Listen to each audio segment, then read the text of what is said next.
Mereka memuji alam tapi lupa dengan yang mengatur alam. Salawat dan salam kepada penghulu alam semesta, Nabi Muhammad sallallahu alaihi wasallam. Beliau itulah yang karenanya alam semesta ada. Karena beliau Sayyidina Adam dicipta. Oleh karena itu kita perlu berterima kasih kepada beliau, karena beliaulah kita ada.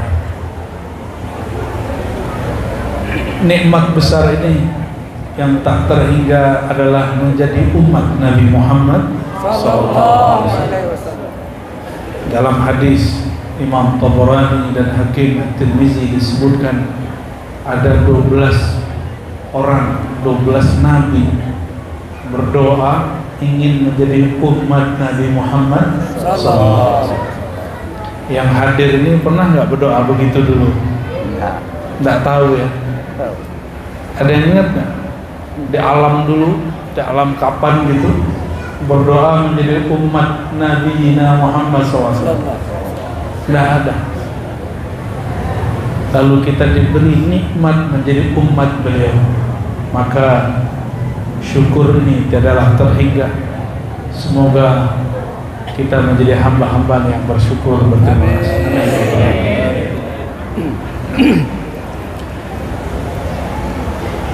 Mau tema apa, Pak? Tasawuf. Tasawuf Buya. Ini yang jago Buya ini. Pak Wakil Bupati udah takut kalau ngaji tasawuf nanti aneh-aneh. Yang sehari-hari aja lah. Inilah yang perlu kita luruskan. Sehari-hari itu ternyata kita sudah bertasawuf. Jadi kita sudah bertasawuf bahkan setiap hari. Kalau bangun tidur baca doa apa? Ilazi, bukan bismika, bukan bismikallahumma ya? Oh. Bangun tidur baca apa? Alhamdulillahilladzi ahyana ba'dama amatana wa itu tasawuf pertama itu. Segala puji bagi Allah, terima kasih ya Allah yang telah membangunkanku dari kematianku. Setelah aku dimatikan, aku dihidupkan kembali. Dalam tasawuf ada namanya mati sebelum mati. Tiap malam kita begitu. Jadi nggak usah khawatir kalau ngaji tasawuf. Tasawuf itu nggak berat. Saya ngaji tasawuf dari umur 11 tahun, Pak. Sampai sekarang nggak gila. Justru teman saya nggak ngaji tasawuf stres. Kenapa tuh? Karena nggak kenal Allah Subhanahu wa Ta'ala. Anak kecil kalau main game, dia nggak sadar kalau itu game, asik main game. Akhirnya dia pukul-pukul palanya sendiri. Ada kejadian di sini, anak Natuna begitu, main game. Jangan kalau dulu waktu kita kecil, Pak Wakil Bupati, Pak Bupati, anak-anak tengkar karena main-main. Sama itu. Dulu Pak Wakil Bupati sama Bupati main apa dulu? Main gundu. Benar Pak Bupati ya? Nah, pernah tengkar nggak dulu habis gitu? Iya, melempar-lempar gambar itu. Habis itu kalah tengkar, benar nggak? Ya. Karena orang serius dalam bermain. Padahal dunia ini innamal hayatud dunya la'ibun wa lahun. Dunia ini cuma main-main, senda gurau. Jangan serius, bro. Ya. Allah bilang, Allah mengatakan berkali-kali di dalam Al-Quran kitab suci, dan ini tidak mungkin bohong, ini hakiki, bahwa dunia itu hakikatnya main-main. Kalau main-main harusnya terhibur dong. Lalu kenapa ada orang stres di dunia? Karena dia serius dengan dunia. Ya, ini sudah dekat tahun politik, jangan serius-serius amat ya. 2019 orang serius, benar gak? Seakan-akan beda pilihan, beda agama. Di Jakarta beda pilihan gak disolatin. Ngeri gak tuh? Sekarang mereka baru pada sadar, oh iya ya, yang kita joblos jadi menteri. Akhirnya baru pada ngeh, iya, ini game. Jangan terlalu serius main game. Menang dia jangan terlalu bangga, cuma game doang. Maka gamenya anak-anak, mah gamenya Pak Bupati dan Wakil Bupati beda. Ya. Jadi bupati itu juga lagi nge-game. Makanya beliau menang kan 5 tahun kan. Ya. Dan ada yang kalah tuh. Nah, caleg-caleg ada yang kalah. Itu kalah game. Tapi ada yang stres gak? Banyak. Ini survei real. Setiap kali selesai pemilu itu rumah sakit jiwa ramai Pak. Ramai. Kenapa? Karena orang terlalu serius main game. Ya, kita doakan yang sedang main game ini, gamenya serius ini, karena banyak butuh duit. Anak-anak sekarang kalau main game butuh duit loh Pak. Minta top up. Ada tahu nggak top up? Waduh, anak saya kalau main game minta top up nih. Kita nggak ngerti top up apaan. Biasanya kami top up tuh kalau mau masuk tol, ada kartu kita isi dulu. Top up. Ternyata gamenya anak-anak ini sekarang pakai top up. Bapak Ibu, saudara-saudariku yang bukan Allah, dunia ini main. An-nasunia, manusia itu sekarang lagi tertidur, lagi asik dengan main-main mimpinya. Idza matu intabahu, begitu dalam hadis. Kalau mereka benar-benar sudah berpisah dari badan ini, baru mereka sadar. Intabahu, baru mereka sadar. Makanya ada satu ungkapan, mutu qabla an tamut. Matilah kamu sebelum benar-benar mati. Maksudnya sadarlah sebelum mati yang itu datang. Sadar kalau ini game. Ini game paling hebat yang Allah buat di alam semesta, bernama dunia. Dan inilah mulai dari game berumah tangga, game di sekolah, di tempat bekerja, sampai game berpolitik. Ya. Semoga Allah membuka mata hati kita semua. Kalau pagi-pagi nih, apa kata orang tua kepada anak? Bangun tidur, apa kata orang tua? Sholat nak, gitu ya. Sholat nak. Kalau sholat itu makanan rohani Pak. Habis sholat disuruh mandi atau makan. Makan tuh untuk jasmani. Kalau saya makan bumbunya tidak dikasih, sarapannya enak gak? Gimana Bang? Maukah makan sesuatu yang tidak dibumbui? Enggak ya? Nasi putih aja. Atau orang sini kalau yang paling suka buat apa? Kuah sop. Ya, tapi tidak ada garamnya, mau gak? Kalau bertahun-tahun berumah tangga, istri tidak bisa masak sup, tapi juga tidak ada yang bantu masak, betah nggak makan begitu? Nggak betah ya. Tapi kok ada ya orang betah sholat tanpa bumbu? Ya, kok betah sholat nggak ada bumbunya? Sholat tuh makanan rohani. Apa bumbunya? Bumbunya sholat supaya nikmat apa? Apa bumbu sholat? Kelezatan berbicara, menatap Allah Subhanahu wa ta'ala. Kita sebut khusyuk. Kok ada orang bertahun-tahun betah sarapan sholat tapi nggak nikmat? Kalau tadi ada orang sarapan setiap hari selama 40 tahun nggak nikmat-nikmat, kita sebut orang itu apa? TOLOL. Ya, tol. Kalau bahasa Arabnya jahilun, betapa jahilnya manusia, dia biarkan dirinya sholat tapi tidak menikmati rasa sholatnya. Mau nggak setiap hari menghormati sesuatu yang kita nggak kenal? Kita nggak kenal sama dia. Atau mungkinkah terjadi orang hormat kepada sesuatu yang dia tidak kenal? Gak mungkin. Maka kebanyakan orang hari ini sujud dan ruku itu cuma menghormati guru dan ayahnya, karena kebiasaan dari kecilnya, bukan karena dia kenal kepada yang nyuruh dia sujud dan ruku.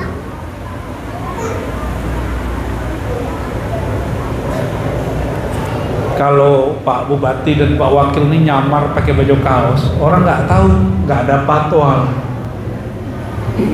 Mungkin dicolek. Lu siapa? Kamu siapa? Ngapain main-main di sini? Dicolek-colek, orang nggak ada hormat. Mungkin kalau masuk kantor, pegawainya yang nggak pernah ketemu Pak Bupati dan Pak Wakil itu bilang, pakai baju kaos nggak boleh masuk kantor. Kamu dari mana? Nih nggak boleh pakai sendal, mesti pakai sepatu. Dia nggak tahu kalau yang mau masuk ini Pak Bupati dan Pak Wakil baru turun dari Gunung Rana. Kok bisa terjadi begitu? Karena dia nggak kenal. Kalau ngaku saya Bupati, nggak percaya dia. Masa Bupati begini? Saya dulu di Jakarta itu pernah makan di tempat bubur kacang hijau tepi jalan. Terus mereka pada nanya-nanya tentang pesawat ke temannya. Itu nanti gimana caranya? Saya nyeletuk, lagi asik-asik bahkan nyeletuk, jawab cara naik pesawat, saya beli pesawat. Apa kata dia? Masa kamu tahu? Kalau orang naik pesawat nggak mungkin makan di warung saya. Itu ngomongnya begitu ya. Nggak tahu dia kalau saya hampir tiap hari naik pesawat. Tapi begitulah, seperti itu orang kalau nggak tahu. Saya pernah datang ke kampus, itu dibentak Pak sama Satpam, karena saya ke kampus pakai sarung. Nggak boleh masuk sini, nggak boleh parkir. Ini khusus buat dosen. Saya diam, senyum aja. Iya Pak. Abis itu datang lagi satpam yang satu lagi. Kamu siapa? Kok parkir di sini? Itu baru agak kesal tuh. Akhirnya saya ngomong, tahu kamu tuh siapa? Saya siapa Pak? Kamu baru kerja di sini. Saya sudah kerja di sini sekian tahun. Saya dosen di sini. Itu agak emosi Pak. Tapi habis emosi, saya kasihan sama dia. Ya. Jadi setelah kita kenalkan diri, baru minta maaf, baru cium tangan, segala macam. Ya. Ini contoh. Dan itu bukan sekali dua kali, karena sering ke kampus pakai sarung. Orang ke kampus biasanya pakai apa? Pakai celana. Ya, kayaknya harus ada nanti ngajar pakai sarung gitu, harus ada gitu di kampus nanti. Tapi itu tanda si satpam dia bekerja dengan baik. Benar nggak? Ya. Saya kalau ada satpam begitu sebenarnya senang. Cuma karena nanyanya berkali-kali dan itu bukan satu orang, dua orang. Ya, akhirnya egois kita muncul. Bapak Ibu yang bukan Allah, maksud saya nyebut begini apa? Kita ini baru hormat orang kalau kenal. Orang itu nggak ada beban menghormati sesuatu kalau dia kenal siapa yang dia hormati. Maka kenapa sholat itu selama ini jadi beban? Karena orang tidak kenal siapa yang dia sembah. Itu inti tasawuf. Berarti tasawuf itu basic atau tinggi? Basic. Ini yang disebut oleh Imam Junaid al-Baghdadi awwalu ibadatin, ibadah pertama itu adalah ma'rifatullah, mengenal Allah. Orang kalau sudah kenal Allah, apapun profesinya jadi ibadah. Ibadahnya pemimpin apa? Beliau ini kan pemimpin, ibadahnya adil dan amanah. Kalau ibadah saya apa? Apa yang saya tahu, saya amalkan, saya sampaikan, begitu Bu ya. Ya. Ibadahnya pegawai apa? Mengerjakan apa yang menjadi tugas dia secara jujur juga. Begitulah ibadah.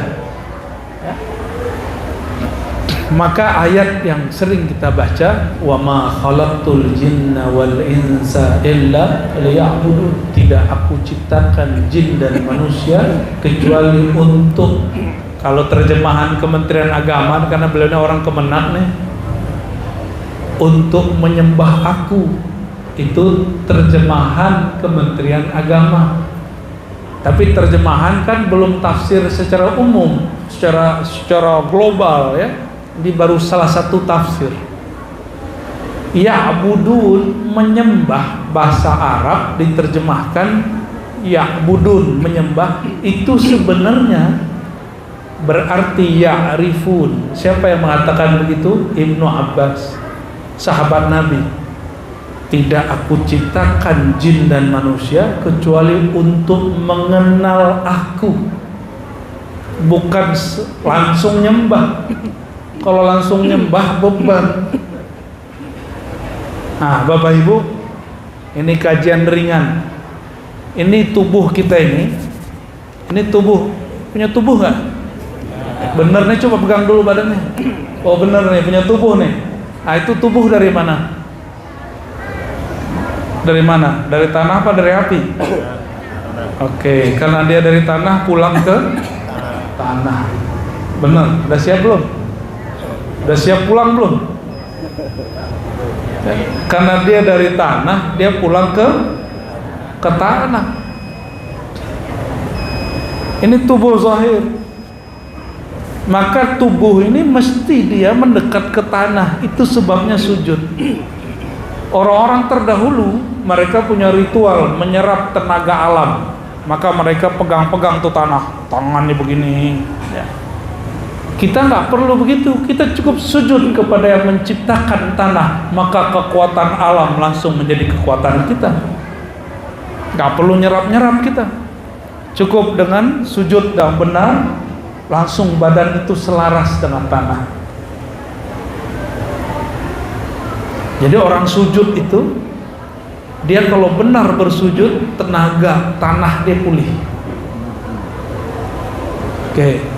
Kita punya sisi lain nggak Pak? Ini punya perasaan nggak?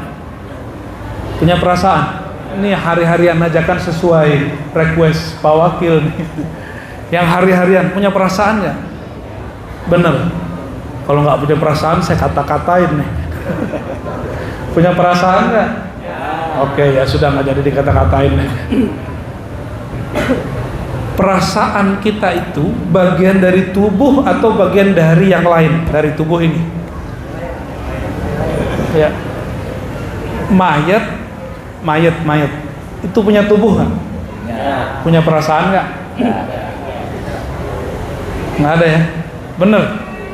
Hari-harian kan nih? Mayat punya tubuh, punya perasaan nggak? Oke.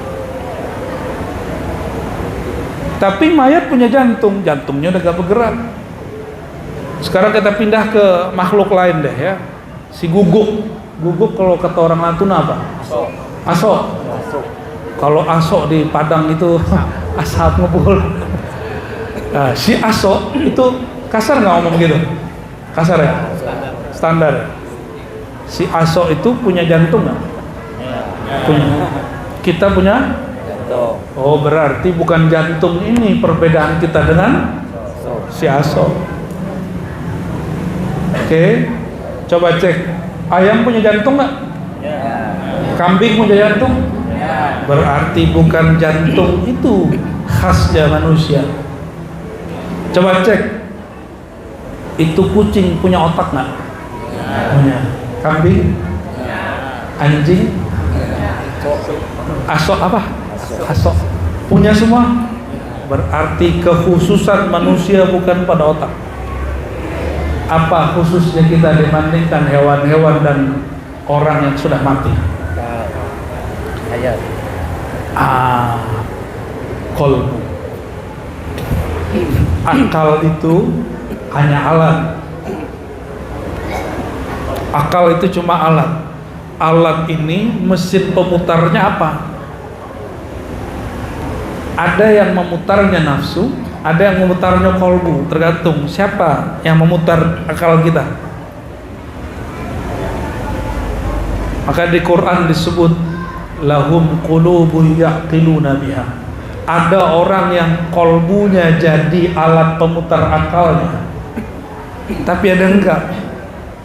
Kalau yang tidak, ulaika kal an'am, mereka seperti binatang ternak yang memutar akalnya nafsunya. Nah, akal kita mikirnya setiap hari apa? Makan, kawin, duit, gitu kan? Kalau begitu ya sama deh. Hah? Bener, hidup untuk makan atau makan untuk hidup? Makan untuk hidup atau hidup untuk makan? Yang hidup untuk makan itu binatang ternak. Kalau makan untuk hidup, itu lain. Itu baru manusia. Tapi hari ini banyak orang ngomong begini, yang penting setiap hari bisa makan, Pak. Berarti hidup dia untuk makan. Jangan mau naik kelas.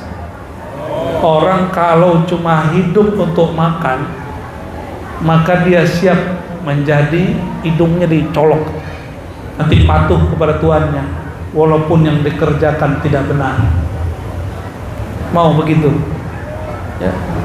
Tapi kalau kolbunya yang mengendalikan dia, kolbu dia yang membuat dia bisa berpikir, kolbu itu hanya menatap kepada Allah.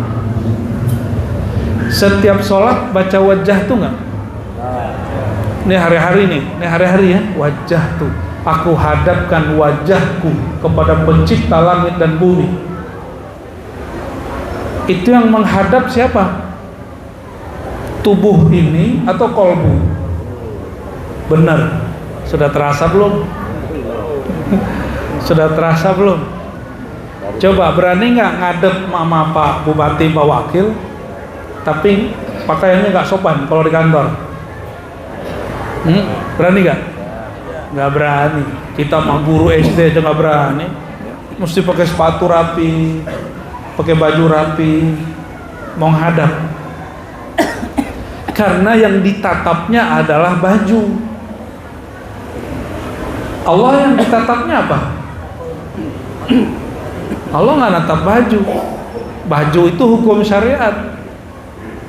Yang ditatap Allah itu kolbu. Ya, hadisnya sahih itu. Innallaha yanzuru ila qulubikum. Allah jika menatap ke dalam kolbumu. Masih ingat dulu kalau orang dulu itu mau ketemu kekasihnya, apa namanya Pak Wakil? Mau ketemu ngapel. Gak ada bahasa lain.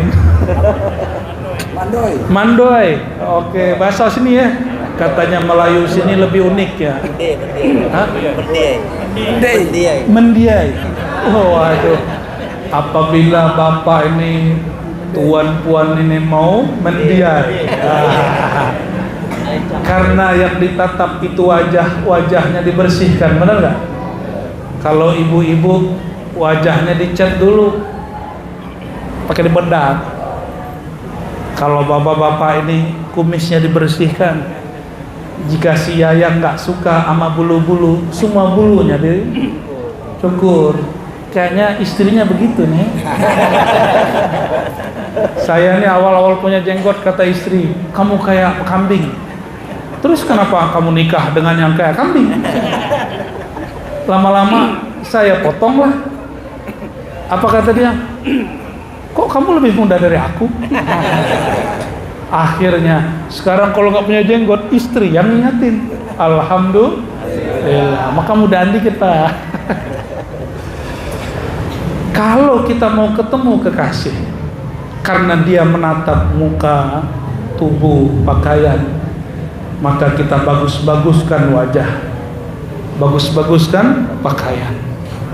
Kalau orang dulu nggak penting pakai kartu, sekarang yang dulu itu biasanya dompetnya tebel-tebel ya, biasanya diisi apa sih tebel itu ya, benar masih ingat ya? Nah ini Pak Wakil Bupati masih ingat ini ya, pengalaman nih. Isi kosong, isi tipis, yang penting bentuknya tebal. Karena ingin ditatap, maka ingin terlihat sempurna. Yang diposting orang di sosial media, di Facebook, di Instagram, itu adalah yang sempurnanya. Dia tidak menampilkan yang tidak sempurna. Kenapa? Karena ingin ditatap. Sholat itu menatap Pak. Wajah itu wajahnya. Ini hari-harian nih. Masa ada orang tiap hari ngomong apa saja terus dia nggak ngerti? Kira-kira kalau ada orang bicara sesuatu tiap hari yang dia nggak ngerti, itu orang apa namanya? Orang gila. Jadi yang gila itu yang belajar tasawuf atau yang nggak belajar tasawuf? Kalau belajar tasawuf nggak mesti bisa bahasa Arab, karena Allah bisa semua bahasa. Cukup yang mampu bahasa Arab, yang santri, yang ulama, yang kiai. Kami yang dari pesantren perlu bahasa Arab, karena tugas kami membaca kitab-kitab suci. Betul Bu ya? Coba bapak-bapak ini nggak semuanya belajar pesantren. Lalu saya bilang, cara khusyuk itu engkau mesti bisa bahasa Arab. Stres semua. Kalau begitu Abu Jahal, Abu Lahab lebih khusyuk. Betul nggak? Kenapa Abu Jahal, Abu Lahab masih kafir? Berarti tidak syarat orang mengerti yang disembahnya pakai bahasa, nggak mesti. Allah yang menciptakan bahasa, termasuk bahasa orang Natuna ya. Yang bahasanya sampai sekarang saya belum paham-paham juga. Ya maklum belum sehari sampai di sini. Tapi bahasa kolbu sama semua. Bahasa kolbu sama semua. Karena Allah menatap ke dalam kolbu, maka jika hendak menghadap kepada Allah, bersihkan kolbunya. Berani nggak? Apa tadi Pak? Mendai ya Pak? Mendai. Berani nggak mendai tapi nggak mandi? Hah? Nggak berani ya? Mau nambah lagi Pak? Nanti di demo yang di belakang.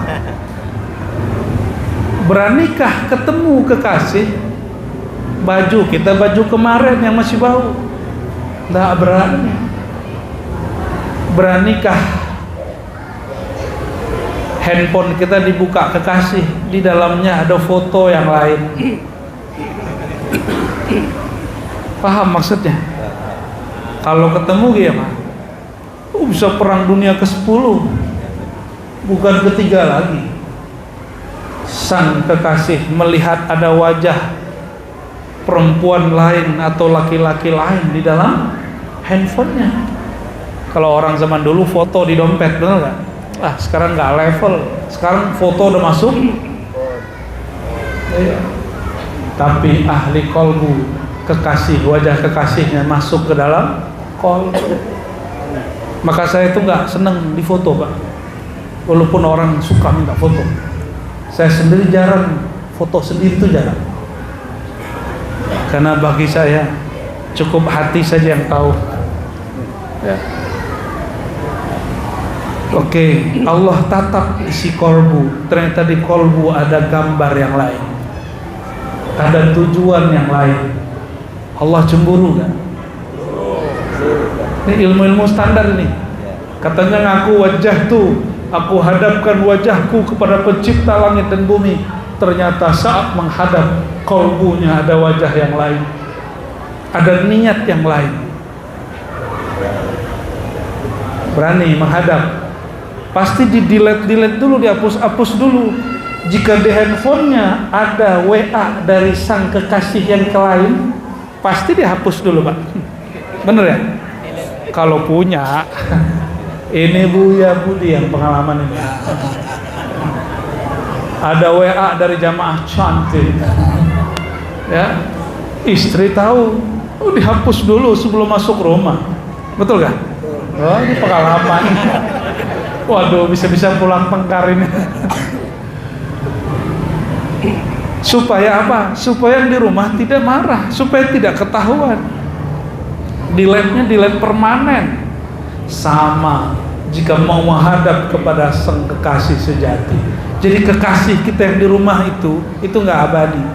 Dia hanya diberi dipercikan sedikit kekasih, rasa cintanya Allah. Makanya perempuan laki-laki itu punya cemburu. Itu cemburunya Allah yang dipinjamkan. Maka nggak ada cinta sejati itu suami istri, nggak ada. Pasti nanti salah satunya mati duluan atau mati sama-sama, kuburnya tetap pisah. Ditanya mungkar nakirnya nggak bareng-barengan, sendiri-sendiri. Dek, ntar kalau aku mati kamu ikut ya. Mau nggak istrinya? Nggak mau nih. Paling suaminya bilang apa? Apa istrinya bilang apa? Nunggu iddah saya cari laki baru. Bapak Ibu Saudara yang makan Allah, jika hendak menghadap Allah, gambar-gambar selain Allah di kalbu mesti dihapus. Kalau enggak, Allah nanti marah. Ini rumah Allah.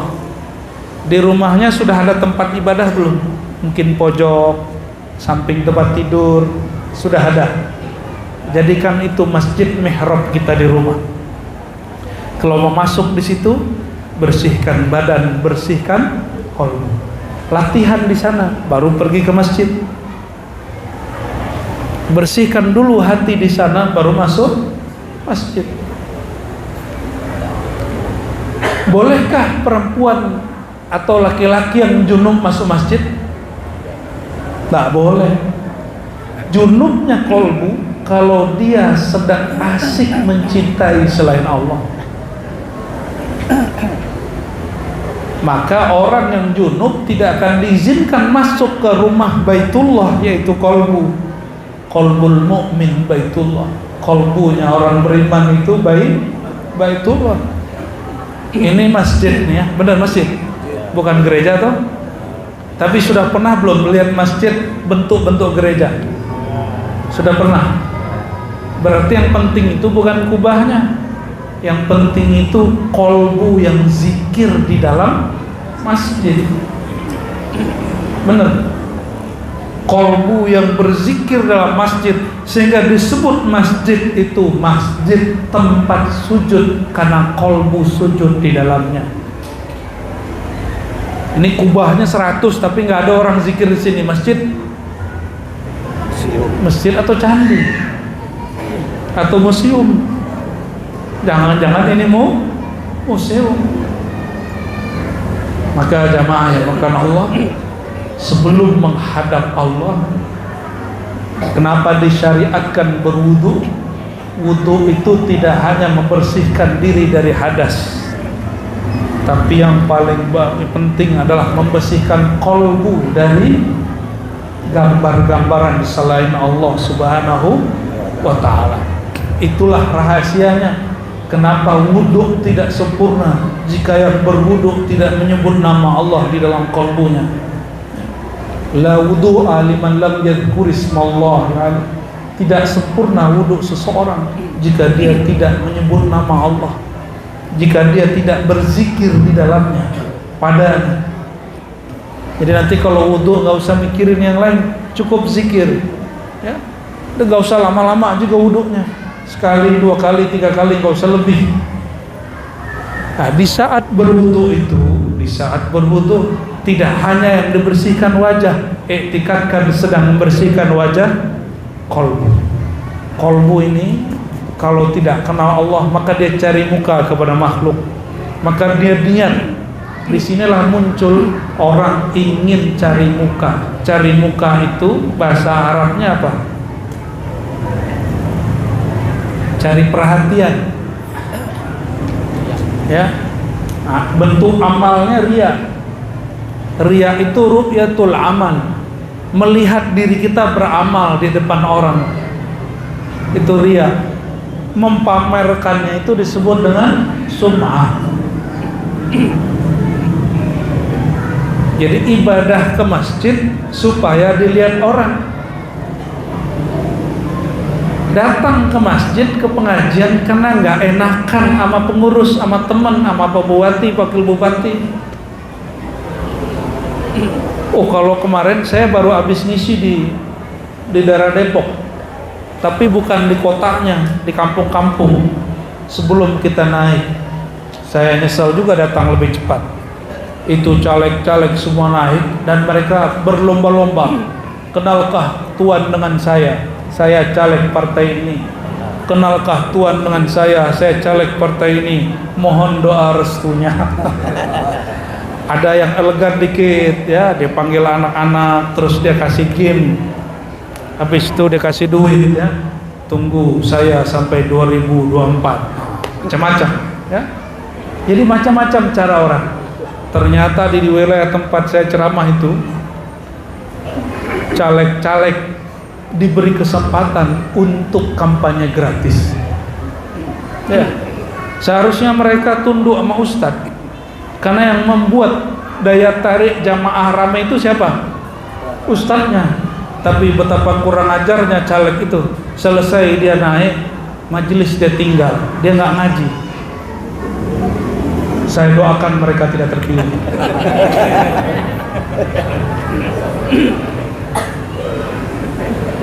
Kok jadi begitu ya? Begitu orang hari ini Pak, cari muka. Kalau bahasa kitanya pencitraan. Pencitraan itu boleh, karena Sayyidina Adam itu citranya Tuhan. Allah mengenalkan salah satu keindahannya melalui Sayyidina Adam. Bahkan Sayyidina Muhammad itu adalah mazhar wujudillah, adalah cara Allah mengenalkan dirinya kepada alam itu lewat Nabi Yuna Muhammad SAW. Kita ini nggak ada yang melihat Allah toh, nggak ada.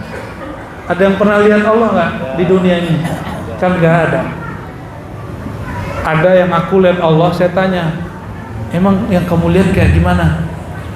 Kamu pejam mata Rozi, rasakan ada warna hitam. Saya pejamlah mata. Betul gelap. Apa kata dia? Itulah Tuhan. Ngeri itu Pak Wakil. Nggak tahu dia ngaji di mana lah ini orang ini. Ya. Kok mengatakan Tuhan itu hitam?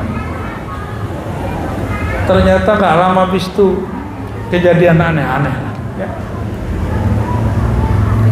Bapak Ibu Saudara Saudari yang bukan Allah, inti kajian malam ini sederhana aja. Inilah yang disebut di hadis Imam Tirmizi, kita ini gak ada yang bersih dari dosa.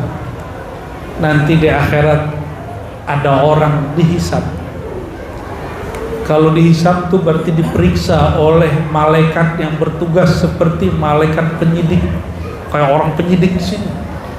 Lalu disidangkan, ada hisab, ada mizan, disidangkan. Hasilnya keluarlah laporan, semua daftar keburukan, mulai dari ujung rambut sampai ujung kaki ada maksiatnya. Selesai disidang. Ternyata sidang itu berkali-kali, nggak hanya di sini, ada sidang dalam sidang, ada sidang setelah sidang. Ada orang naik banding. Nanti di sana juga sama. Ketika sudah putus persidangan bahwa orang ini pendosa dari ujung rambutnya sampai ujung kakinya dosa, maka malaikat azab tarik dia. Hadis Imam Tirmizi, ditariklah dia. Tiba-tiba Allah Zul Jalal wal Ikram yang selalu menatap ke dalam kolbu mengeluarkan titah, wahai malaikatku, ada satu yang belum kalian sidangkan, satu yang belum kalian periksa, satu yang belum kalian timbang. Bertanyalah malaikat, apakah itu wahai Rabb, ya Tuhan? Bedahlah jantungnya, bedah dadanya, ambil isi jantungnya, itu berkait dengan kolbunya, apa isinya? Dibukalah dadanya, diambil jantungnya. Betapa kagetnya malaikat yang bertugas menyidang orang ini. Jantungnya menyebut la ilaha illallah. Di hadis Imam Baihaqi, Allah, Allah, Allah. Maka diambillah itu kalimah, ditimbang dengan semua dosanya. Apa yang terjadi? Kalimah la ilaha illallah dan Allah, Allah, Allah itu lebih berat dari semua dosanya. Akhirnya malaikat azab melepaskan rantai nerakanya dan diserahkan ke malaikat rahmat. Ini kamu yang urus. Ternyata dia kekasih Allah, tapi menzahirkan sesuatu yang tidak biasa. Batin dia bersama Allah, tapi zahir dia seakan-akan bukan kekasih Allah. Maka hati-hati dengan orang-orang dimanapun, di pulau manapun, di kota dan negeri manapun, walaupun penampilannya biasa, siapa tahu di kolbunya ada nur la ilaha illallah, nur lafaz Allah, Allah. Bukankah baca la ilallah mudah? Mudah tuh. Coba baca la ilaha. Yang beda orang ini bacanya dengan kolbu, orang ini bacanya dengan kolbu. Itu yang disebut di hadis Imam Bukhari, orang yang baca la ilaha illallah min qalbihi, dari kolbunya, Allah haramkan dirinya dari neraka. Karena kolbu berkait dengan jantung, jantung berkait dengan seluruh tubuh, berarti darah dia semuanya sudah terkena lafaz Allahu Allah, la ilaha. Neraka mau bakar gak berani. Kenapa? Karena darahnya bau kalimah la ilaha illallah. Seandainya malaikat azab bawa dia masuk neraka, itu neraka api gak bisa bakar, malah menyusahkan malaikat di neraka. Dan itu ada Pak nanti, kalau Bapak Ibu ini gak percaya masuk neraka duluan ya. Insya Allah nanti itu terjadi ya. Nanti orang kalau nggak percaya, akan ada 1-2 hamba Allah yang disiksa api, setiap kali mendekat apinya padam, api setiap kali membakar apinya padam. Ternyata di dalam tubuh orang ini berdiri kalimah Allahu Allah. Bapak Ibu yang bukan Allah, inilah oleh-oleh pada malam ini. Mari pelajari cara membaca nama Allah di dalam Quran. Di sini banyak guru-guru, kiai-kiai yang mereka punya sanad keilmuan zikir tentang ini, ambil dari mereka. Ya, nggak usah jauh-jauh ke Jakarta, sama ke Padang. Ya, cari dari orang yang ahli di dekat sini, supaya tidak susah-susah berguru. Ya, adapun kajian-kajian yang ada di YouTube itu cukup sebagai motivasi. Ilmunya ambil dari ahlinya, dan tidak ada pulau kecuali ada ahli zikir di situ. Tiada negeri kecuali ada wali Allah di situ. Saya yakin itu hakul yakin. Barangkali itu Pak Bupati, Pak Wakil, jamaah semua, semoga sedikit oleh-oleh kolbu ini bisa membuat kita semangat untuk mengenal Allah Subhanahu wa taala. Amin ya rabbal alamin. Wa sallallahu ala sayyidina Muhammad. Subhanakallahumma wa bihamdika asyhadu an la ilaha illa anta astaghfiruka wa atubu ilaik. Assalamualaikum warahmatullahi wabarakatuh.